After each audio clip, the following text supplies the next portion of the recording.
All right, so here's our quick rundown of the Gaining Independence outline in less than 10 minutes. So we've got our test coming up, and I know some of you are thinking, Mr. Chapman, what do we need to know for the test? This stuff right here. All right, so I'm on the unit outline. So first of all, why did people leave England to come and colonize America? Couple reasons. Well, the first successful colony in Jamestown, they came because they wanted to make money. England said, there's some land out there. We're looking for people who can mine it for resources, harvest the crops that might be there, and let us keep a portion of the money. So we'll take about 30%. You can keep 70%. That way, England's making money. It's a chance for you to go over there and start a new living for yourself, a new life for yourself. And so they did. So in Jamestown, they were looking to make money, but also they eventually wanted to start self-governing. They wanted to practice democracy. They didn't want to have to be ruled by a king or parliament that's all the way 5,000 miles across the Atlantic Ocean.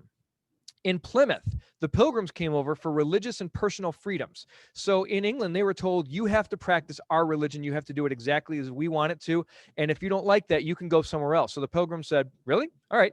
Can we go over to the New World? And England said, sure. If you want to go over there, you can practice whatever religion you want because it's not going to interfere with us. You just have to follow our rules.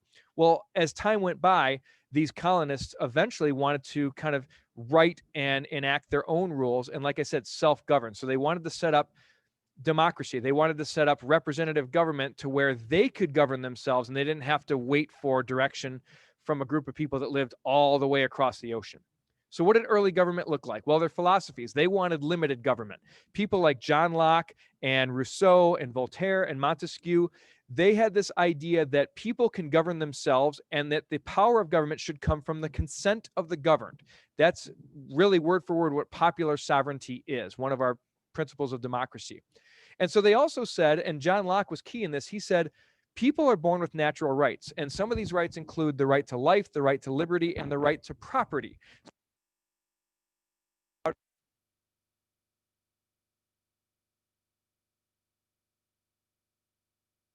Government should also not have any control over your property unless they have good reason to. And we're going to see this echoed in the Declaration of Independence in 1776. So how did they practice this form of democracy? Well, like we said, it was a democratic Republican style of government. The democratic part means that there was voting and the majority vote was what ruled. And the Republican part of this practice, and Democratic Republic is one of our vocab words for our first quiz, it means that there's going to be elected representatives. People are going to vote on who they want to serve in this governing body, and they're going to trust that those representatives are going to serve the will of the people. So popular sovereignty, again, means that the people rule and government is ruled by the consent of the governed. So the first practice of democracy and our first governing body was the House of Burgesses in Jamestown. We also see it with town meetings and church hall meetings in Plymouth and other New England colonies. So both of these were examples of representative government and one of the first examples in our country's history. Now, there were also some influential documents, some that relate back to the 13th century. So like the Magna Carta, signed in England. This was an English document that the people of England were unhappy with King John at the time, and they thought that he was acting above the law, and they stormed the castle and they forced him to sign this great charter or this Magna Carta, promising that he was going to respect the rights of people and give them things like a fair trial. He was going to grant them certain liberties, and he was not going to put himself above the law. So the Magna Carta was one of the first examples in American history, even though it dates back to 13th century England, of rule of law. And so they looked at this and said, we want to carry this tradition into this new country as well. Fast forward to 1620 when the Pilgrims landed in Plymouth and they signed the Mayflower Compact. This was the first example of a social compact, or in other words, a constitution, a set of rules to govern the people.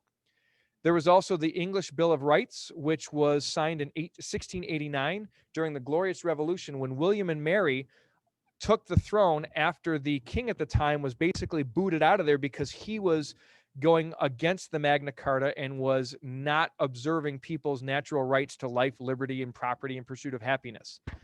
In 1776, there was Common Sense, written by Thomas Paine, a a revolutionary pamphlet that basically talked about how it made common sense and it was dumb for Americans to think that they should be ruled by a king who only got to that position because his dad was a king before him.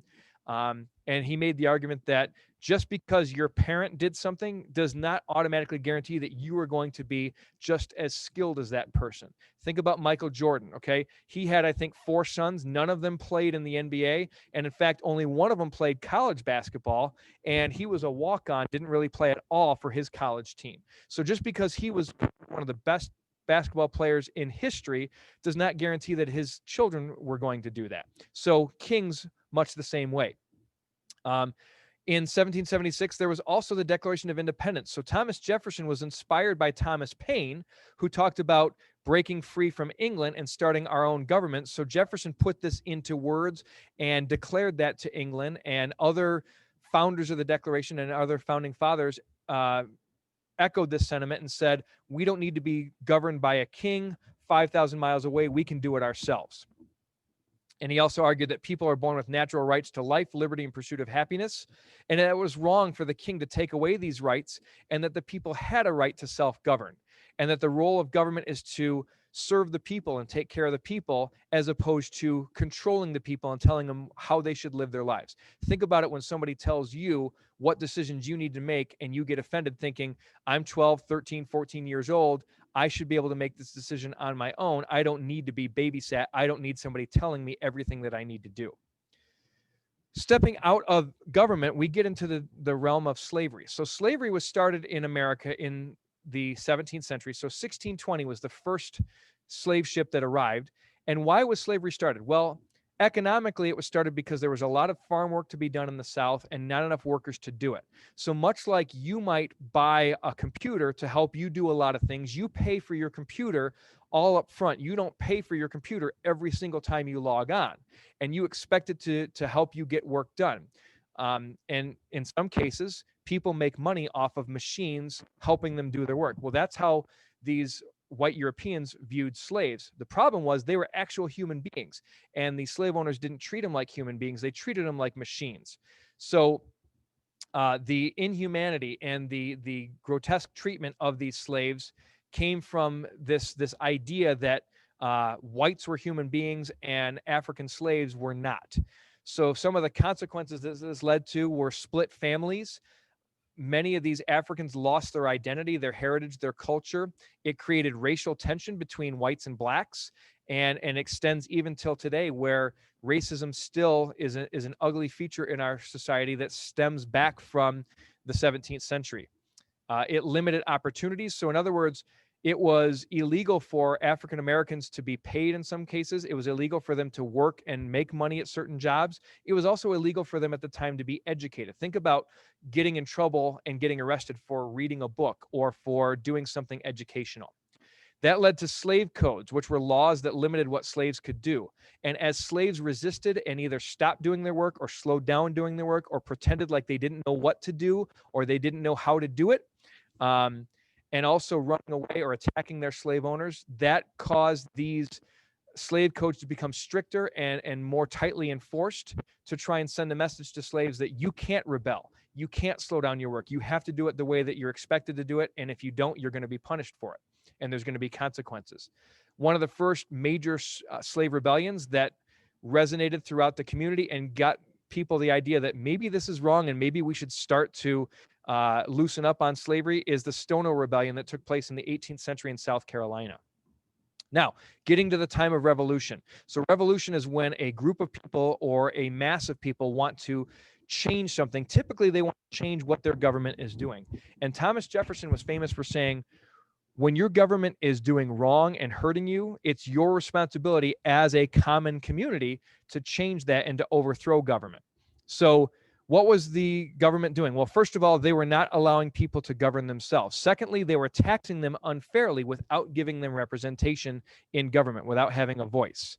So as Britain begins taxing the colonists to pay off war debts from the French and Indian War, many of these colonists felt, well, that's not right.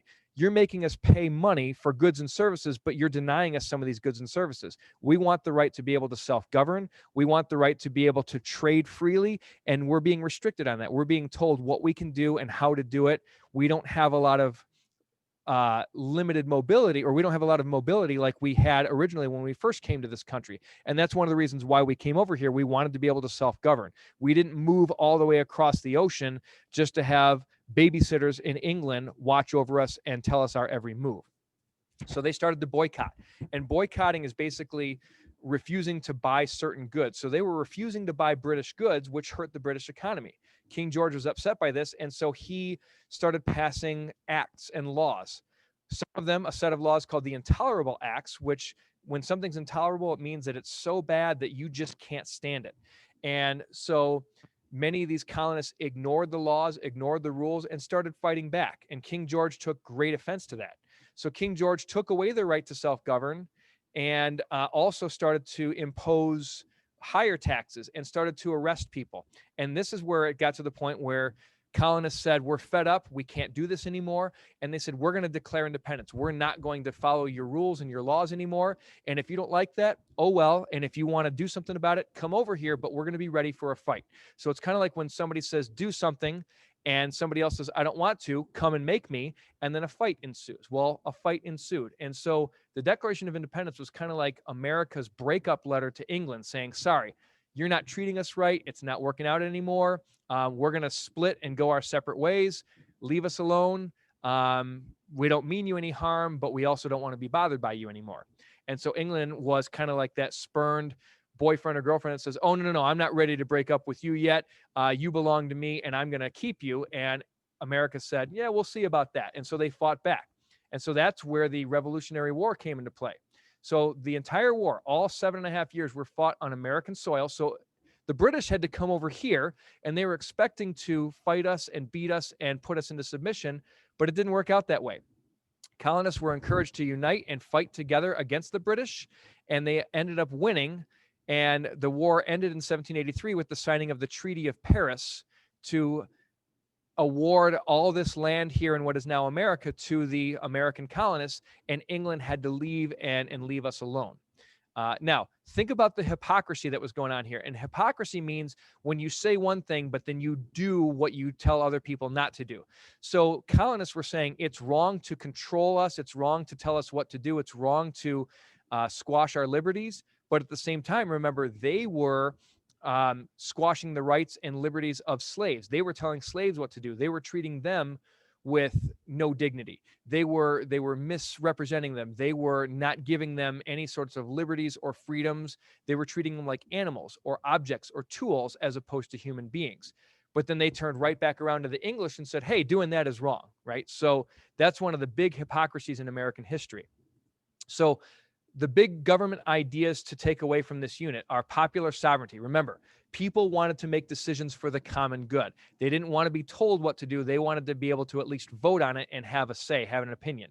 So on Tuesday, November 3rd, Election Day, we can all exercise our popular sovereignty to vote for the people we want as president, or the person we want as president, the people we want to serve in Congress and in local government. But also there are various laws that we as voters can vote on whether we want to pass that law or whether we don't want that law to pass. Representative government, again, we are electing some of the officials that we want to serve us and serve our goodwill. So if we don't think somebody is going to do a good job of it, we can vote somebody else into that position if they're up for election or re-election. And then individual rights. All of us human beings have opportunities that are granted by birth, and those cannot be taken away without good reasons. So we have the right to life. People can't tell us how to live our lives or what choices to make unless law allows them to, or unless we've done something to basically give up our rights. So if we commit any sort of felony or any sort of major crime where we are put in incarceration, or we have certain rights stripped from us, it's because a court of law has determined that what we've done is so bad that we're not entitled to those rights anymore. But that can only be determined by a court of law. So that's our quick little rundown. I know it was a little bit more than 10 minutes, but hopefully this video and this outline will help you get ready for our test on gaining independence. And as always, if you have any questions or want any further details, feel free to contact me.